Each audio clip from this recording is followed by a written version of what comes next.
Demokratike zhvilloi me sukses betejën për ekzistencën e saj. Partia Demokratike duhet zhvilloi me sukses betejën për shpëtimin e demokracisë, shpëtimin e familjes, shpëtimin e Shqipërisë.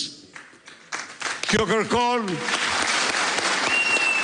kërkon të angazhohemi se cili prej nesh në një debat të hapur, me propozime, me sugjerime, Partinë Demokratike mund të forcojmë, mund të ripërtrim, mund të konsolidojmë vetëm kur çdo njeri ta ketë çështje këtë problem. Janë propozimet tuaja, kritikat tuaja, sugjerimet tuaja, tërheqje e vlerave nga secili prej jush në këtë parti.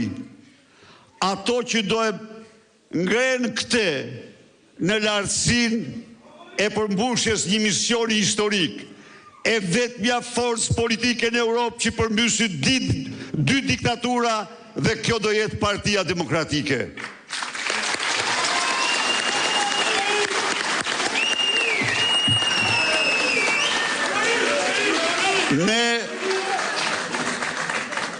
Ne jemi e do mbetim parti hapur, absolutisht, parti e fjalës lirë dhe mendimit lirë. Në këtë parti, çdo njeri do ketë të drejtë të kritikojë, të votojë kundër në vullnetet i të lirë. Por si çdo parti tjetër, është një parti me rregullat e miratura bashkërisht. Dhe ato duhet respektohen. Nuk mundet kur të imponohesh në atë mënyrë. E kam fjalën këtu, se cili nga demokratët, çfarëdo gjë që të ketë, duhet ta thot pas qëndrojtje, po brenda forumeve. Se cili demokrat do ketë të drejtën të votojë për cilin do. Të votojë lirë. Por se cili demokrat e ka për detyrë që tani të mendojmë që atë proces që zbatuam së bashku, si ta përsosim, si ta bëjmë më solid, më të drejtë, si ti bëjmë ato listat janë tuajat, nuk janë të Tiranës.